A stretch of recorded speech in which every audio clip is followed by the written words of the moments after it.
Good evening. We may have grown used to all kinds of things in politics these days, but the sight of the leader of a party founded to promote equality being heckled for anti-Semitism as he arrived at an event to talk about race and faith was another watershed moment for the history books. Try as Jeremy Corbyn might during the course of the day to rebut criticism from Britain's chief rabbi, no less, the condemnation has kept on coming from other religious leaders. It isn't just the stinging nature of the chief rabbi's attack, but the timing of it, slap bang in the middle of the election campaign and on the very day Labour was launching its race and faith manifesto. The Archbishop of Canterbury and the Hindu Council UK have supported the chief rabbi's remarks. The Muslim Council of Britain described anti-Semitism in politics as unacceptable, although it also attacked the Conservatives for tolerating Islamophobia. Mr Corbyn had a chance this evening in a television interview with Andrew Neil to apologise to the Jewish community. He did not take it. Facing hostile chants and some cheers, Labour's leader had tried to evade the waiting protesters, but to no avail. While some supporters were there, this was a manifesto launch on race and faith happening in the most inauspicious circumstances. The billboards at the front summing up the hostility felt by many in the Jewish community towards Jeremy Corbyn. In his speech, he tried to answer his critics. Anti-Semitism in any form is vile and wrong. There is no place whatsoever for anti-Semitism in any shape or form or in any place whatsoever. Earlier, the chief rabbi had made an unprecedented intervention, writing in The Times, "A new poison sanctioned from the top has taken root in the Labour Party. It can no longer claim to be the party of equality and anti-racism." He went on, how complicit in prejudice would a leader of Her Majesty's opposition have to be considered unfit for office? It's almost unheard of for a chief rabbi to come out like this. And it is because he has not seen any signs of them dealing with it. And these constant claims by the leadership of the Labour Party, Corbyn, McDonnell and others, that these cases of anti-Semitism have been dealt with. They have not. Other religious leaders also backed the rabbi's stance. It's a very unusual intervention, particularly in the period just before an election.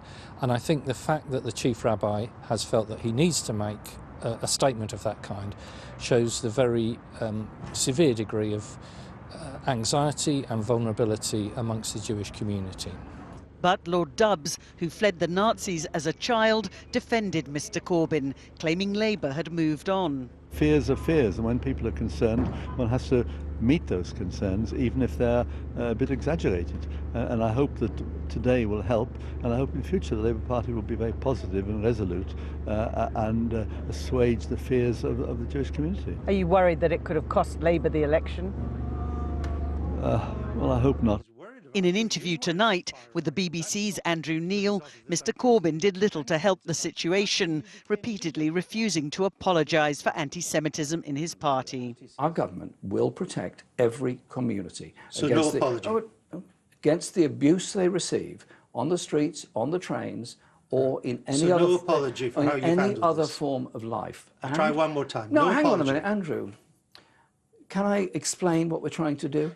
The Prime Minister visiting East Anglia today also faced criticism from another religious group. The Muslim Council of Britain accusing the Tories of failing to spot Islamophobia in its midst. Accusations they deny. Politicians from within that party are saying things which incite hatred for Muslims, Islamophobic things, and they are not taken to task. And at the head of that party, the Prime Minister, our Prime Minister, has said things for which he has not been taken to task, nor has he offered any apology.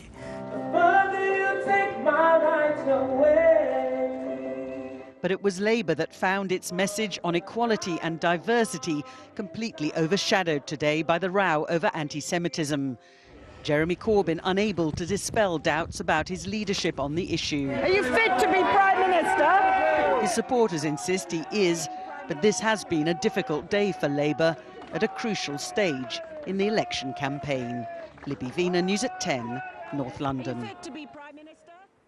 And Robert is here, of course. Now, I think it's fair to say that interview with Andrew Neil tonight was not gaining very favourable reviews. It's been a bit of a grim day for the Labour leader, hasn't it?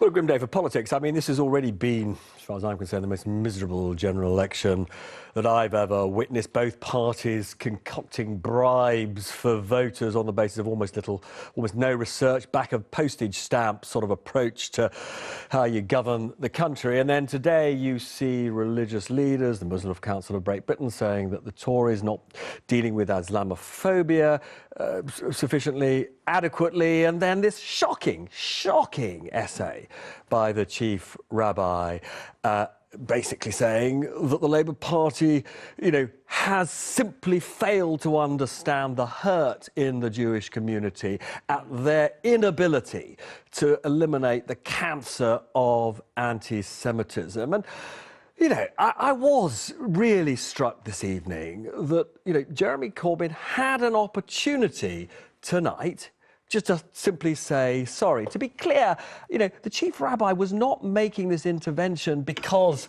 he's got some personal axe to grind. He was under enormous pressure from his community to speak out about why many Jews feel that the Labour Party is not the Labour Party that it was, and why many of them feel that Jeremy Corbyn is not fit to be Prime Minister. And all Jeremy Corbyn had to say was, I feel your pain, we made a mistake, we're dealing with it, we're sorry. And he simply refused to do it. I mean, it was a very odd performance, and that is being charitable. So, extraordinary general election, like none that either you and I have ever been involved in. And I have to say, in so many respects, an incredibly depressing general election. It's not over yet. All right, Robert, thank you very much indeed.